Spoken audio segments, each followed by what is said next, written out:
I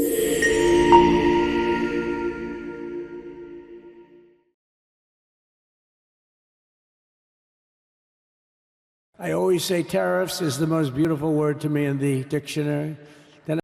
Hi everyone, it's so good to catch up once again. Welcome to another episode of the Avirup Show. It's been a fairly long time since we are reconnecting, and what a moment to reconnect. Just today Trump has announced that India will be facing a 25% tariffs. Now it's very important to note here that it's very similar to the rate that he had decided in April, which was of 26%, which was then rolled back, and now finally we are sitting right at the dawn of the era of tariffs.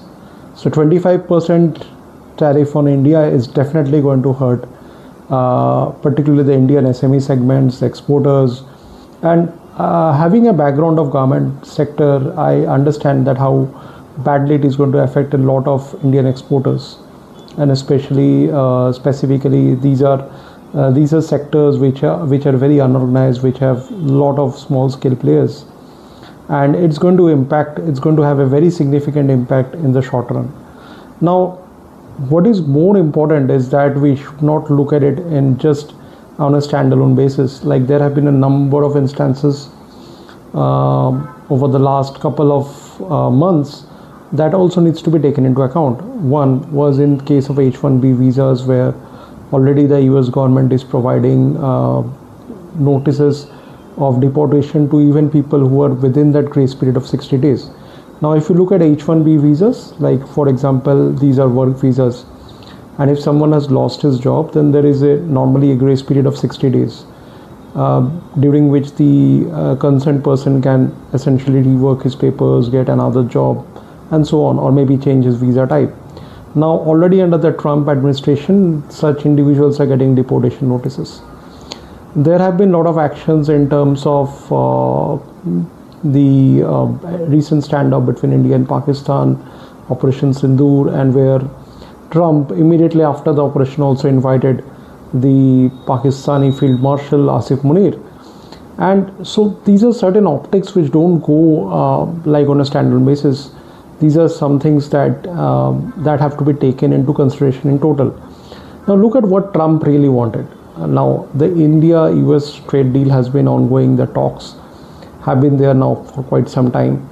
The two major contentions that comes into play is particularly the agri sector, which US wanted to enter into India, and which is a very contentious issue for the Indian diaspora, because you look at it, like agriculture still employs more than 50% of the population in this country, and really opening up it for the US market will essentially be just like a political suicide, because with so many elections coming up in the country, that's going to open up the Pandora's box for the ruling coalition. So there is no way that any of the whether it is BJP or even if the opposition comes into power, this is something that is very unlikely to get a green signal even in future. The second was the major part of the F-35 sales, which he was trying to sell to India. Now again, India is certainly in two minds whether to go ahead with the Russian procurement, because Russia is providing the open source code of it, of the SU of the Sukhoi aircrafts. So that's also another major area where the deadlock lies. Now take this into consideration, like look at how the entire geopolitics has changed since the last 6 odd months when President Trump came into power.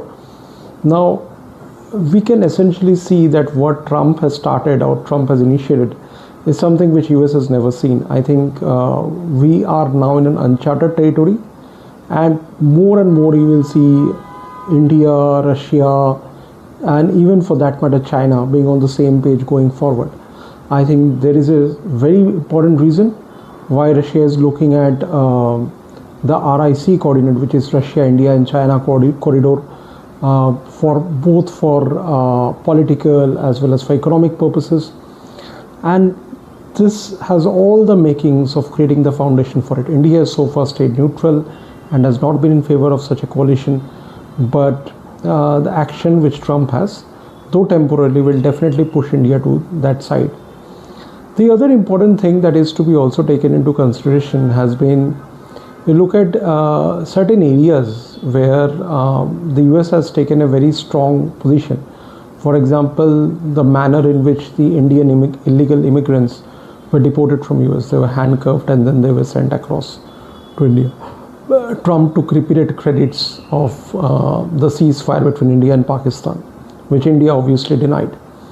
Then you look at areas where India is now being considered for putting up sanctions for importing from Russia. Now, the energy security of India is its own independent policy. I mean, just like can Trump really ban European Union for being dependent on Russian gas? I think the answer is a straightforward no. It's only on India and China that Trump is really imposing this, which is really uncalled for, given the fact that already 5 rounds of trade talks have happened and the 6th round is expected. I do feel that this is a short-term measure, though the markets are expected to be extremely volatile in the coming week or so, and there can be a significant dip in the Sensex, at least on an immediate basis, before it essentially normalizes. Now let's see how things goes and how the markets really anticipate this change.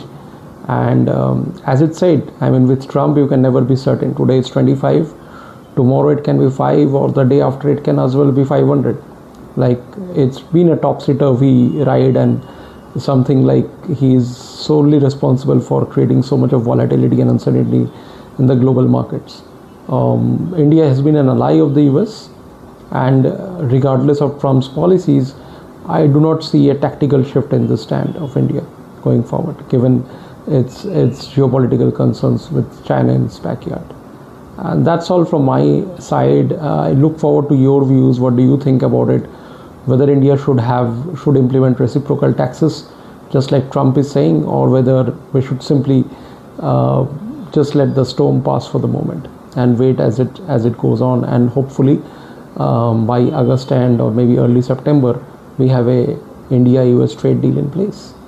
And that's all, and thank you so much for your time and for watching the video, and look forward to your support. Do like and subscribe, and I look forward to creating content more frequently in the coming days. Thank you so much once again.